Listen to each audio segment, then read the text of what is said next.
Happy Halloween, everyone. Trick or treat, etc. This week we're going to the classic from my childhood and hopefully yours. I guess if you're downloading it, it's most likely a bit of yours. Are You Afraid of the Dark from Nickelodeon Afternoons.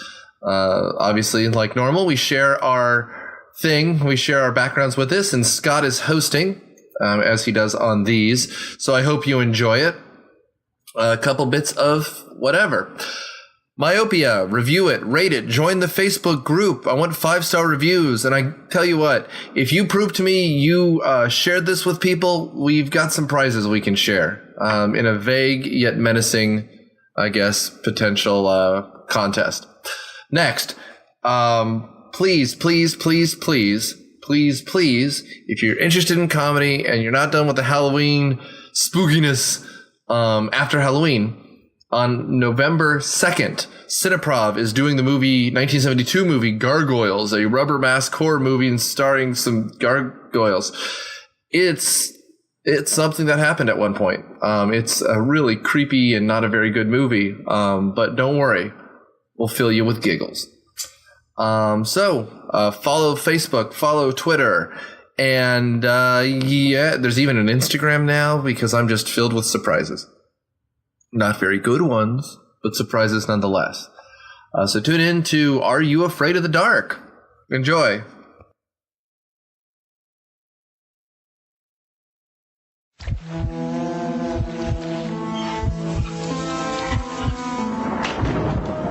You gotta ask yourself one question, punk.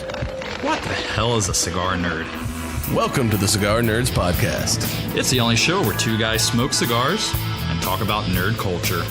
Do you like movies, games, comics, sci-fi, pulp culture, and beer? Do you like science, nerd news, explosions for no apparent reason? Then this is the show for you. It's like being in a nerdy cigar shop, but for your ears. Check us out at cigarnerdpodcast.com.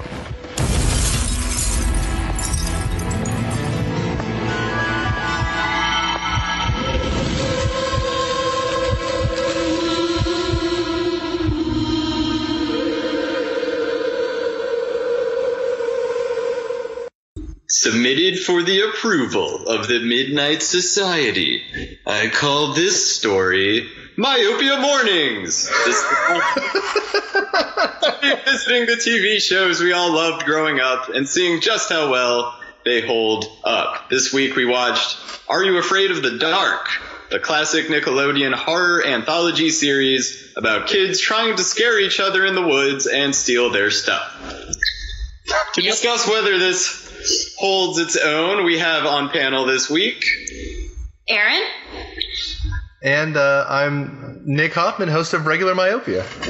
And I am your host, Scott Miller, taking you down this dark, dark road. So let's toss some ashes on the fire and jump right into this nightmare. Nick, can you start us off with like a rundown of how the series works? Like what is it we watched this week for listeners with fuzzy memories? Sure.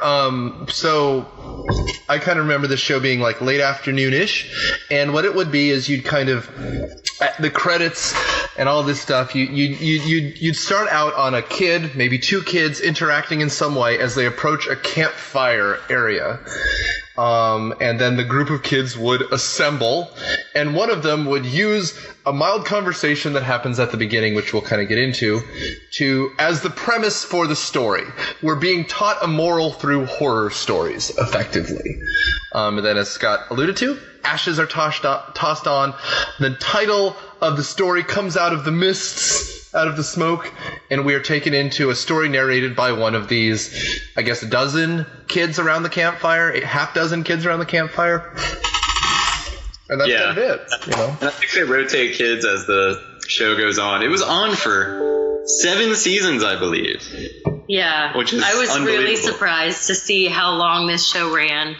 And I was really surprised to see a number of really famous faces in the cast list on this show. I mean, like Nev Campbell was on this show. Ryan Gosling was on this show. You had your normal Nickelodeon TGIF folks like Melissa Joan Hart and the Tia and Tamara. Yeah, the Maury sisters. That guy Will Friedle from Boy Meets World, he was on here. Yep, all the good ones. Jewel State from Firefly. It was a veritable smorgasbord of a who's who. Canadian youngsters. Exactly. A who's who of Canadian youngsters failing to scare each other. I remember watching this show for sure, but I mean, I remember the theme music, I remember the Midnight Society prologues, and the kid with glasses who's always like, "Come on, guys." He looks like a young Egon or something. Like he's a cartoon character. He's like and that's about all I remembered from this show. I don't remember any specific episodes. I did. Because this show used to scare the pants off me. Like, specifically the first season, because I went back and actually looked up the different episodes, but I have very strong memories of several episodes from the first season. Mm-hmm. Again, because they all scared the crap out of me. They haunted my dreams for years. So it was interesting to me to go back and see some of these. Like, we did watch one of the petrifying ones from when I was a kid, the Lonely Ghost one. That one's great. Yes, very vivid memories of these, and include that Vink guy, mm-hmm. the character of Vink. He comes back in every season. Oh yes, he does. Yeah. That's funny. I had forgotten that, but you mentioned him. He's kind of a puckish character of chaos, but he comes back like 7 or 8 times as the same character. Yep. Oh, that's awesome. And yeah, I remembered one of them, which we'll talk about because you can understand why I remember it. It's the most baffling of the episodes that we chose. But yeah, they're creepy clowns. There's a lot of good horror tropes throughout this show. But they're all interesting shorthand. I think some of them are cheesier than others. They never get, as far as I remember, like Goosebumps level cheesy.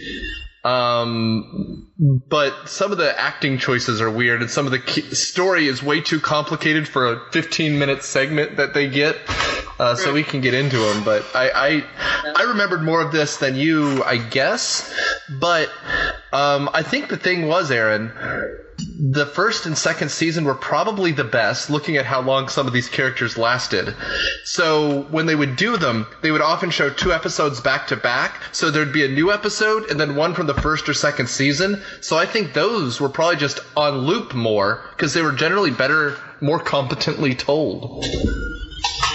Which is saying something. I think I remember was how every single one of these that we watched at least had a teen love story in it, which kind of hit me out of the blue. I was constantly like, why is everyone kissing each other on the cheek all the time? Mm-hmm. Oh, we kiss on the cheek. Yeah. The ultimate prize. Yeah. When you're, 14? How old are these kids? Well, by the end, they're probably in their 30s, actually.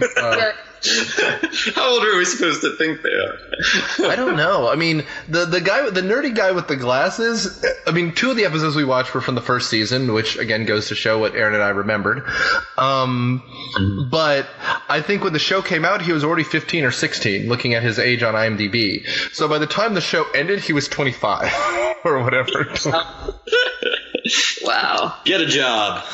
I thought they struggled with getting into, I guess, the first episode was The Lonely Ghost, right? Yeah, the tale of the lonely ghost. So getting into that episode, one thing you were saying about what age are these people, I thought this story struggled with age dynamics. I couldn't really understand what age the characters were supposed to be, because on one hand they had a lot of independence and autonomy, and on another hand we were supposed to believe that this girl still played with dolls.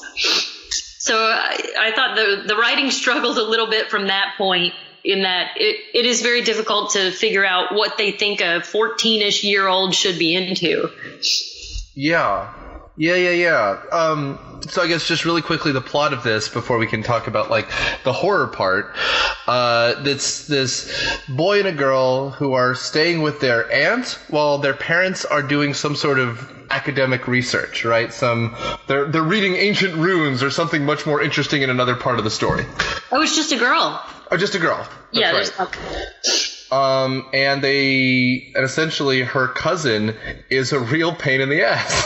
Yeah. She's like a really mean girl who doesn't want her cousin to be a part of her life in any way, who essentially wants her to sleep on the floor and not move her dolls around, and to haze her in a way, makes her stay at this creepy house that the main character's aunt, the cousin's mother, is trying to sell as a real estate agent that's supposedly haunted. Yep. Right. And there's a nanny who lives in the house and acts like a crazy person. Yeah, acts like a sneaky, creepy, crazy person, and seems to have some connection to the scary house next door, which the Popular Girls, or the jerky cousin leader of the Popular Girls, wants to make the poor new girl stay in overnight as part of like a hazing ritual. And so we have our protagonist have to go into the scary house all by herself at night.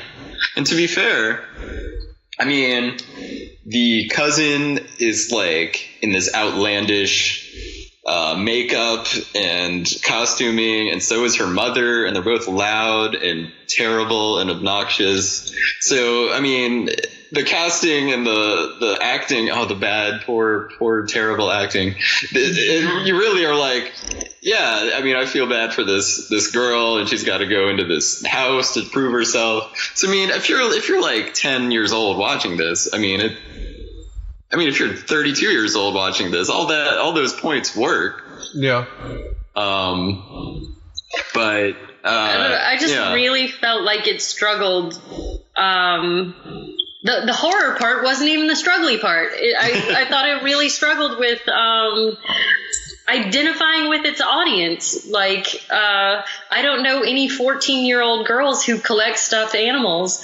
And I know I seem like I'm really harping on this, but in the story, the way that the jerky cousin gets trapped in the alternative dimension because she walks through a haunted closet door to go after some stuffed animals. And again, this is a girl who's old enough to have a clique, to go out on her own, to dare her poor cousin to go in this haunted house, and yet she's still playing with dolls. It was just it even took me out of the story. Mm-hmm. That, and I didn't really understand this story. It was really creepy when the ghost girl shows up, out of nowhere, but I didn't understand this story as an adult. This I didn't goes back to understand what Nick was hinting at first, was like needlessly complicated for a children's show. Yeah. Like, we had described the plot of this episode to a point, and there's a point at which we stopped because we're not entirely sure what the context is. We know the girl gets trapped in a mirror. There's another kid. There's the nanny. I don't really know why. The nanny is the mom of the ghost. Yeah, there's a ghost. But how the little girl became a ghost, why she's trapped in a door that's a portal to the past, nobody knows. To be fair, the Popular kid explains all this in a way, but you spend that whole scene just like kind of watching. We spent the whole scene watching the other girls and noticing how they were all surprised by this story. Yeah. And like they've never heard it before, and this was all brand new to them. And we kept thinking, well, that's weird. Then the scene ended, and we're like, well, we have no idea what happened just now, but I'm sure it's not. I think it's also to have unnecessarily immoral, so to speak, because the jerky girl gets punished and kind of mocked at the end. Because when the ghost is reunited with her mother, everything goes back to normal. right? Like, and she's not stuck in a mirror world or tempted by this stuff. She's just stuck in the closet, and people get to have a laugh at her, and things are going to change around here. Yeah. Right, yes, exactly. Yes. Right. No more bullying. No more bullying your friends. It's basically an anti-bullying message hidden as a terrifying ghost in the closet story. You know, it's something that otherwise would have been one of those kind of, like, real tug at the heartstrings X-Files-y episodes where the family's reunited at the end, right?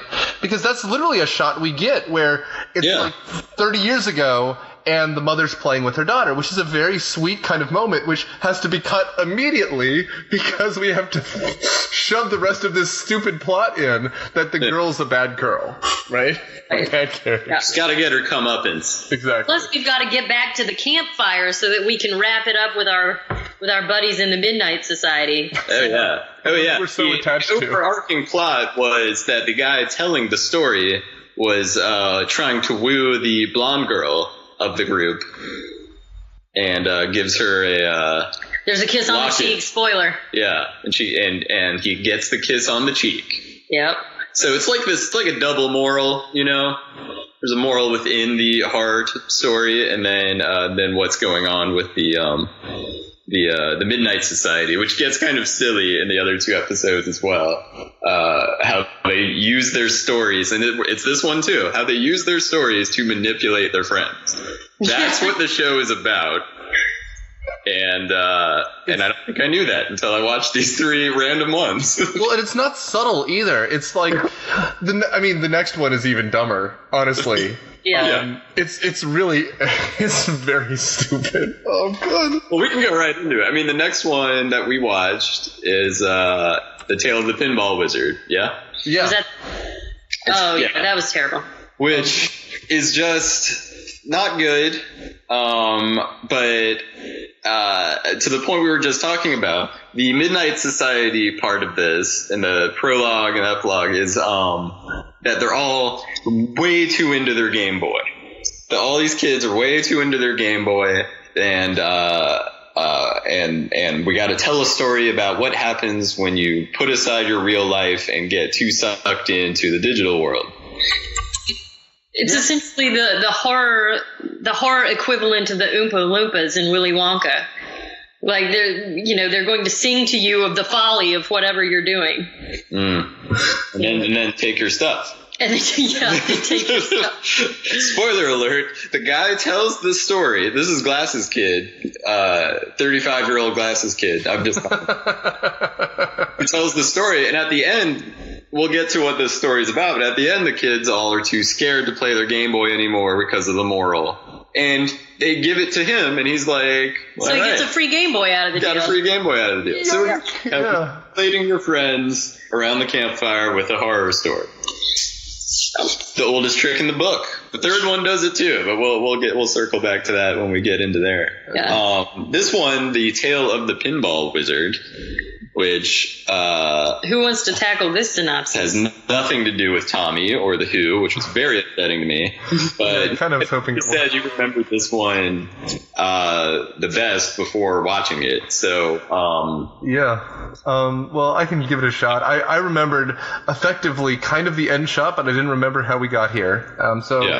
Effectively, there's this kid who's annoying and wants to play pinball like all kids did in the 90s. And he's, I guess, for lack of a better word, really harassing this guy who's the head of the arcade, like the owner of the arcade, I guess. Yeah. It's just that shop. It's like a weird artifacts, antiques, and pinball.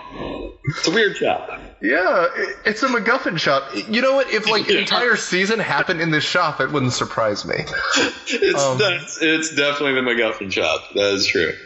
And so, effectively, the kid wants to play this new pinball machine. The guy says it's broken, as you do in a Goosebumps book or whatever. And he's like, look, can I get a job here? I love your store. I want to be here all the time. The guy says, sure. I want to go grab lunch anyway. It's 3 p.m. or some bullshit. And other than, like you said, flirting with another teenage girl who wants to pick up her antique music box.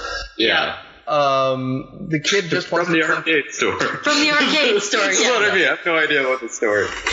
Yeah. He just wants to play pinball.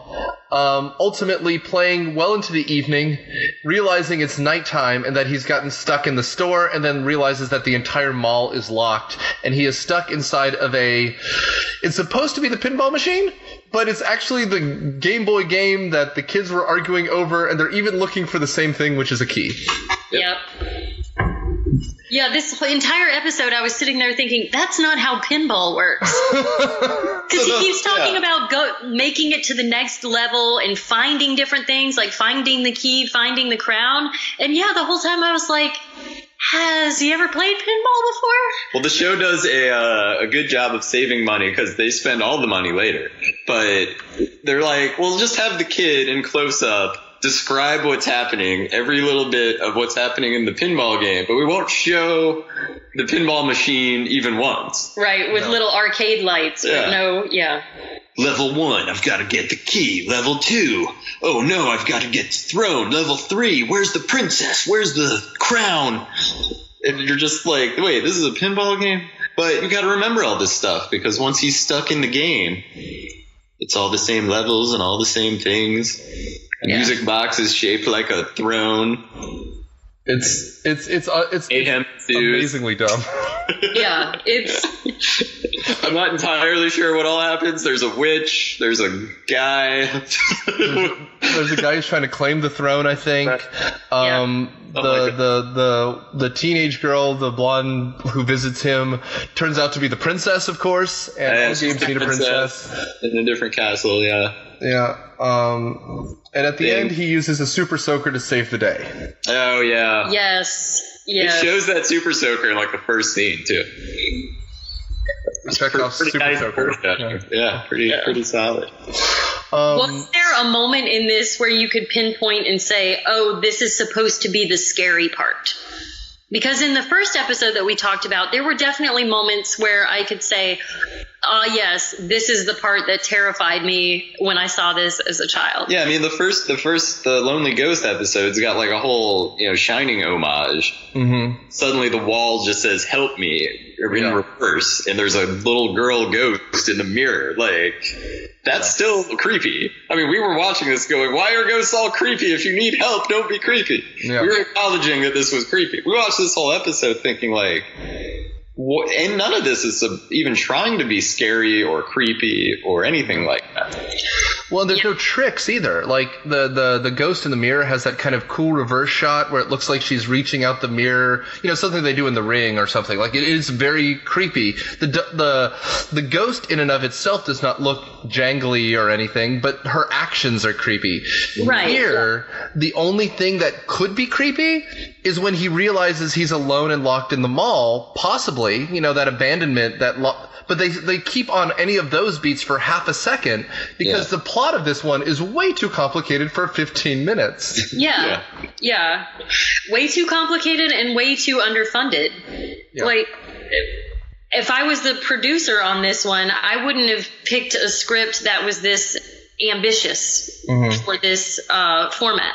And it looks like this was the season finale, so and certainly compared to the other, at least the first episode we watched, like they spent way more money on this episode than probably the whole rest of the season.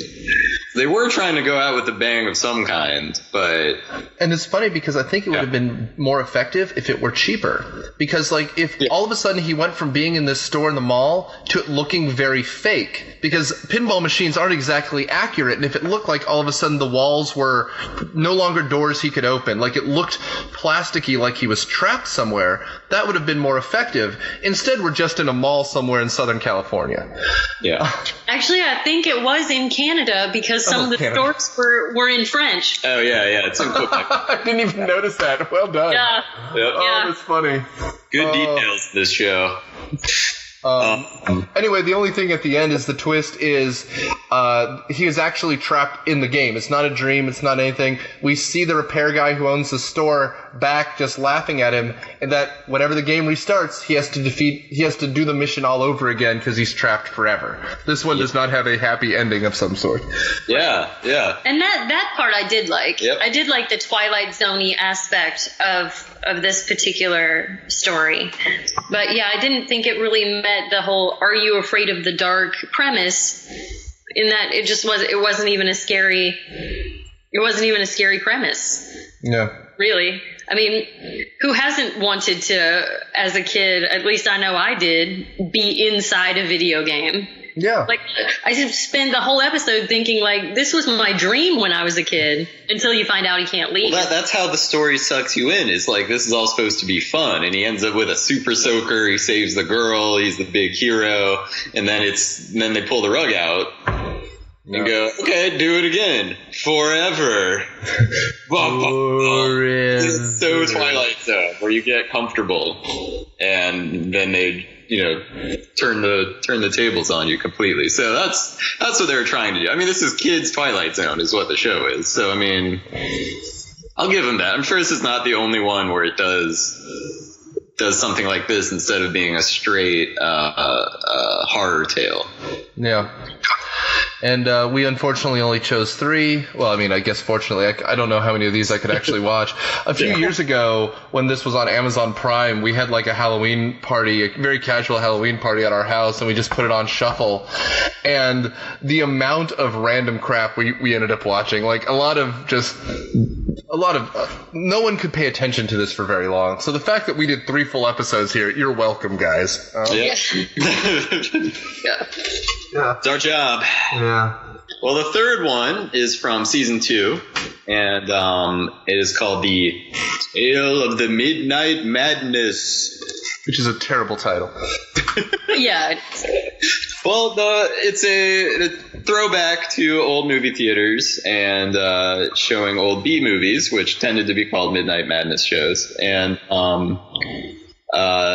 the Midnight Society story is that there is a Fright Night, I think is what they called it. Not Midnight Madness, but Fright Night show. And the kids are debating whether it's stupid to go or too scary to go or whatever. And one of the girls has a couple tickets. And this one guy who looks like a jock, I think, he says, "Oh, you guys don't want to go there. I went once and it was scariest night of my life and it was terrible and I'm going to tell you this scary story all about what can happen at the movie theater." And bear that in mind in our theme of how to manipulate your friends with horror stories. Because it totally happens. And this one's just completely overt by the end. And so it's a story about a old movie theater somewhere that's struggling. Only has one customer. They sell one thing of popcorn a night. And until they're visited by, remind me of his name. Dr. Professor Vink or Dr. Vink. With a V. Yeah. Dr. Vink, a former filmmaker who made horror movies back in the Silent Age, and promises that if they show his film, the theater will be a great success again, and it will make tons of money. And he doesn't want any money for his service, and he'll give you the film now, and there you go. So they show the film. It's Nosferatu, or it's a Nosferatu film, and one of those Nosferatus. Yeah, and it actually has a ending where the vampire wins at the end. And it is a great success for the theater, and everything's going well until Vink comes back and wants his payment, which is to show his other movies every once in a while. Yeah. Not money, not it's my theater now, not I have your soul, or I get to drink your blood. Just, I just want to show my shorts and my small stuff, just my independent things, just every once in a while. And the manager goes, "No, it's not your theater. I've got A-list movies now. I can do what I want. Screw off." And so he gets his revenge. sending Nosferatu out of the movie to terrorize and murder and drink the blood of the employees. I thought this one was good. I did. I mean, I love the nod to Nosferatu, but I thought the acting level of the kids in this one was far superior to what we had seen in the first season. And Professor Vink was like silly and stupid, but overall I thought this episode got back to that crux of a scary story for kids or young teens. I liked this one. Yeah. And if you're in high school or junior high, like me and Nick, you might have worked at a movie theater. Yeah, and I sure did. And so this is actually relatable too. And and this one they went in for the real kiss, not just the cheek. So you know you're graduating in themes. No, and I will say it corrected a lot of the problems we talked about in the other ones. I mean, there's still... You want to talk about low stakes, man. The guy's movies are selling out theaters. Why would you care if he wants to give you another movie for free? But exactly. But I mean, like, the plot is very simple. We made an agreement. You broke the agreement. There's going to be revenge. Yeah. I mean, it's very simple. And it's up to the kids who love this theater, who are trying to save it, to save the day again. And it actually builds. It has a structure to the plot of this story. It has the failing theater, the kids trying to save the theater, the kids being nervous that they have to look for work somewhere else. They're visited, the things happen, they get successful, they renege, and there's the terror. Like, it's not just... Like, the Pinball Wizard one was very nonsensical. Yeah. I mean, this is structured. And I felt like this moral wasn't quite so stupid, you know? Yeah. Stand by what you say you're going to do. Well, and to your point as well, they were good enough actors that we could tell that their relationship was changing, as opposed to the cousins in the first episode, where I didn't care, but B, they were so they couldn't pull off any of it, you know? Yeah. Yeah. Very one note. And I think, and these are older actors than the Lonely Ghost episode. Probably the same age as the Pinball Wizard actors, but they actually attempted reasonable casting this time. So, this is definitely the episode that I think works on all the levels. You know, way more than the other two that we watched anyway. And appropriately enough, 4 days after this comes out, we'll be watching Nosferatu ourselves. So that's right.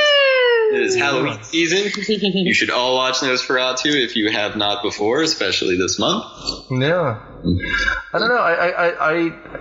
I guess this is another one that we could always revisit as kind of a horror classic, so feel free to write into the show if you guys have another episode you want us to watch. We almost watched the clown one, but everyone covers the clown one, and of course with it just coming out, even more people have covered the clown one. There's always a clown. Creepy clowns, man. That was a good one that I did remember from when I was a kid, for having been scared out of my mind by that particular episode. Well, maybe then we can do another episode next season and do a couple more. And you know, this time or next time, Erin, you can pick them so that we can make sure to do a couple more that you remember. Because one's like every now and again I get a flash of something, but don't remember if it's this or the Goosebumps TV show, for example.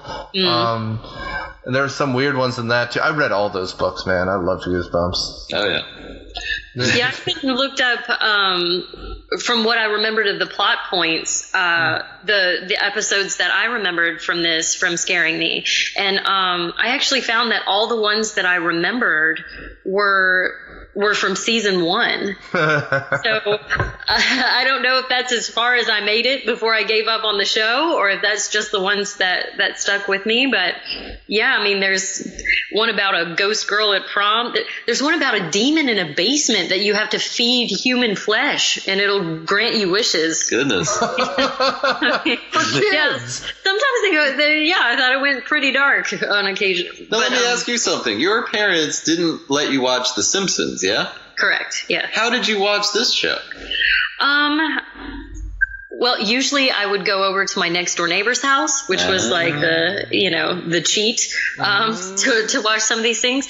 But it was on Nickelodeon, and Nickelodeon I was allowed to watch. So I think they just kind of didn't think to police it the way that. Yeah, you could just say you're watching Nickelodeon. Not allowed to watch The Simpsons, but I was allowed to watch Ren and Stimpy again because it's on Nickelodeon. What could possibly go wrong? Yeah. Well, I would think they would have learned when I couldn't sleep for days at a time after going over to my buddy's house on the weekend. But Mom, do we have a demon in the basement? I'm just feeding the demon in the basement. I'll be right back. Yeah.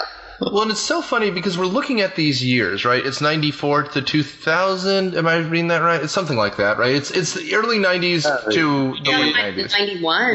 91. Yeah. So, like, speaking of The Simpsons, they're doing the Halloween episodes, which sometimes are freaky, but they're direct parodies of movies, you know? Yeah. That would have been so much simpler than what they're trying to pull off here oftentimes, you know? Oh, yeah.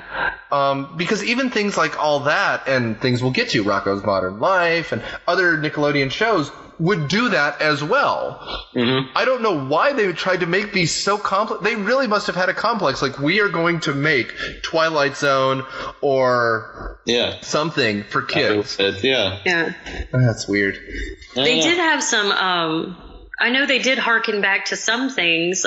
We talked about the nod to Nosferatu, but they did do an episode that... Do y'all remember that story, The Monkey's Paw? Sure. We had to all read in school, I think. They did a Monkey's Paw episode, I'm pretty sure. There you go, because The Simpsons did do that. No. But, I mean, like, and that's a good one, too, because it's a fairly straightforward story. It's a lot of, like, Middle Eastern wish givers, like jinns are also the way, where anything you wish for, there's going to be a backward side to it, like a dark side to it. You're not going to get what you want, but you're going to get what you want, or get what you deserve, at least. Perfect way to put a moral in, right? Yep. So, yeah, I don't know. In some ways, this is so 90s, it's charming. Everyone has bowl cuts. Everyone has those weird glasses. The punk Hispanic kid has the backwards baseball cap and, like, the cut-off vest. Yeah. Oh, man. I loved the fashion in this. I got very excited, especially in the ghost episode, where they dressed those poor girls in. Again, it was this idea of, I don't think they really understood what 14-year-old girls wear. No. But I don't think the aunt knew either, because she kept trying to adjust their clothes all the time. She did. If you go back and rewatch the episode, they could have subtitled it like, or the episode where you tug on your shirt. Yeah. Well, and it's funny too, because if this is early 90s, they dressed everyone up like a Molly Ringwald reject from 10 years before. Right? Yes. They were definitely trying to go Molly Ringwald with the jerky cousin. Yeah, because she had like a top pony even, if I recall. Like, Yup. And the highest waisted skirts I've ever seen. Oh, the hair and the outfits. Oh, yes. I did enjoy going back and rewatching these. There's some moments like that where you look at it and you're like, oh, or it's charming because you'll hear the Canadian accent come out. And sorry. Yeah, everybody was sorry about things, which was cute. I did have some of those myopic feelings about this when I was watching it, like, oh, I remember when this scared the bejesus out of me, you know. But it was, I don't know, it was nice. It reminded me of happy times spent with friends that I've still got. Oh. And that whistly theme song, the second it kicked in, I was there, man. Like, I remember that right away, because that's a very effective. It harkens to the X-Files, that kind of theremin sound to it. But yeah, that was probably just as effective than their framing device, which again, like you said, I think correctly, Erin, was a way to reestablish to kids that this is just a story. This isn't, even in the world of the show, is not a real world. Yeah. Yeah, exactly. Yep. This didn't actually happen anywhere. Yeah. It's just all from somebody's mind, and therefore okay. And it's a kid telling the story. So if you have pretentious people like me look at it and go, that doesn't make sense, someone can just go, dude, like a 12-year-old's telling this story. Your narrator is a 12-year-old. Oh, okay. Well, damn it. And there is some cheesiness to it, especially in the first, I guess, paragraph when it becomes the story and the kids are still narrating and it's a very different world all of a sudden. Yeah. But genuinely, it's okay. I would be interested to watch one in the later seasons to see if the values of the set goes up. Just because once the show's a hit, I wonder if they didn't throw more money at it. But frankly, I wouldn't be surprised. And if we were saying that that probably the best made episode was from season 2, then you probably are onto something there. That maybe seasons 2 and 3 are really the sweet spot, but maybe we don't remember any of that. I don't know why, but maybe we just don't remember those episodes. I have to go back and watch. Like, I have to find Nev Campbell in this. Oh, yeah. Ryan Gosling. We got to see what these poor kids. I have to. Maybe even today. It needs to be seen. Well, and it's funny you bring up that this was the launching point, because these characters are nothing. It's like watching an X-Files or something where you have like Tony Shalhoub before Monk or before, but after Wings, and he's trying to prove he can be a dramatic actor. You have a lot of these people that you click on them and you're like, oh wait, he was in the guy Jay Baruchel, who's in like This Is the End, and he's the voice from How to Train Your Dragon, and he's like in a whole bunch of stuff. He's with but he started out as a kid actor like a lot of these guys do, and then he met Seth Rogen and has a career now. But at the time, he did movies like this. Yeah. Oh yeah. And it's just goofy to watch this stuff, man. I'm just flipping through the 6,000 people who were in the show at one point or another. It's wonderful to think that Nev Campbell didn't actually get her horror start in Scream. She got it in Are You Afraid of the Dark? Yep. It was a good preparation for her. Yeah, man.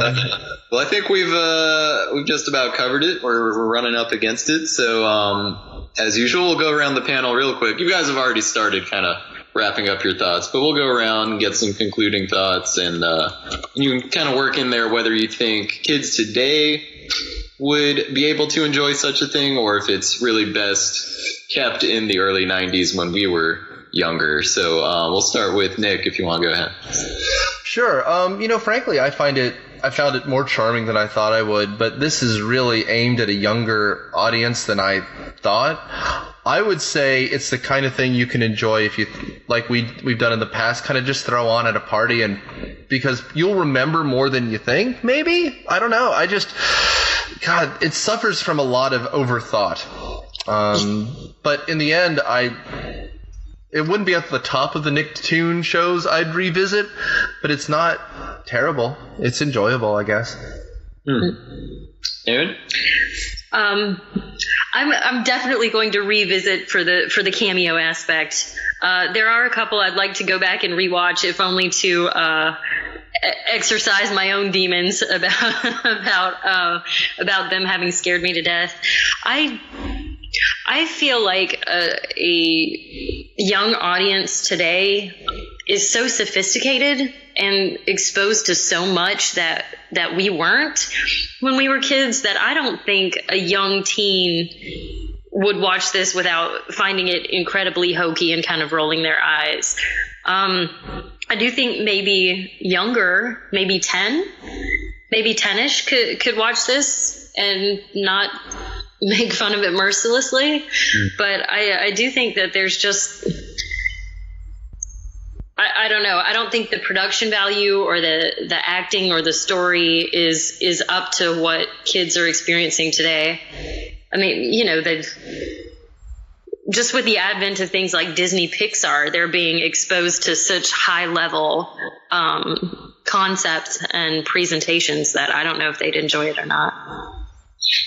Yeah, I mean, I agree. I don't think you could take a junior high, middle school kid and stick the Tale of the Lonely Ghost in front of them and have them even finish it. But I mean, you might be right. Maybe 8, 9, 10 years old. I mean, I can see how some of this would be scary or creepy, maybe is the better word, to us when we were, 8, 9, 10, 11 years old at the time. Like I said at the onset, I didn't really remember any particular episode. To me, all I remember was the Midnight Society stuff. Mm-hmm. And I'm not totally sure why that is, because I do remember watching this show a lot. So maybe it's just one of those that didn't scare me or something. But it was interesting to revisit. It was pretty much what I thought it would be. I don't think you mentioned the most important thing about that final episode, which was once again the storyteller manipulated someone to get free swag. So we've got our scary Nosferatu attacking everyone and blah, blah, blah. They make it out safe. So they come back to the Midnight Society, and the girl with her Fright Night tickets goes, I don't think I can go now. And the storyteller, who was trying to tell her not to go to begin with, says, oh, it's okay. And she gives him the tickets, and he looks around, and the kid with glasses goes, are you going to throw those away? And he's like, no, man, I'm going to Fright Night. Yeah. They got free tickets. What the hell? Yeah, he's like, the hell you think I'm telling the story for? Oh, that's funny. So noticing stuff like that, I think, was kind of actually fun, because it's clearly on purpose, So it's the adults having fun with writing this, and so I got a kick out of that, and I think this is one of those time capsule shows. To Erin's point, a lot of technological evolutions and attention spans have gotten shorter. I just don't think this kind of show would work if it was on right now. It would look very different. If someone rebooted Are You Afraid of the Dark, it would be very, very, very different. And it might be interesting if someone did that. But, yeah. But this is about what I thought it was. I'm not coming out of this thinking like, wow, I can't believe we watched that shit. Like, I don't get that feeling from any of us. Yeah. And that's pretty good. That's kind of the whole deal with this whole podcast, is looking back and seeing if we were crazy people for watching some of these things. And so far, so good, I think, on Myopia mornings. So, before we wrap up, I have to give a hint about next episode. Go for it. So, our next episode, which will be our November episode, is the first cartoon that was translated to English that was for women that is an anime show. So it is the first cartoon with an English adaptation of an anime series aimed at young women. Woo! That's my hint. Sounds good. So that's all I got, Scott. Well, listeners, thank you for checking us out this week, and come on back next time when we put a little bit of your past on trial. Thanks, guys. Myopia Mornings is a member of the ESO Network and produced by Dude Letter Podcasting. It is hosted by Scott Miller and co-hosted by Nick Hoffman and Erin Greer. It is edited by Nick Hoffman and Candace Burns. The theme song is Buddy by Ben Sounds, and the music is available on bensounds.com.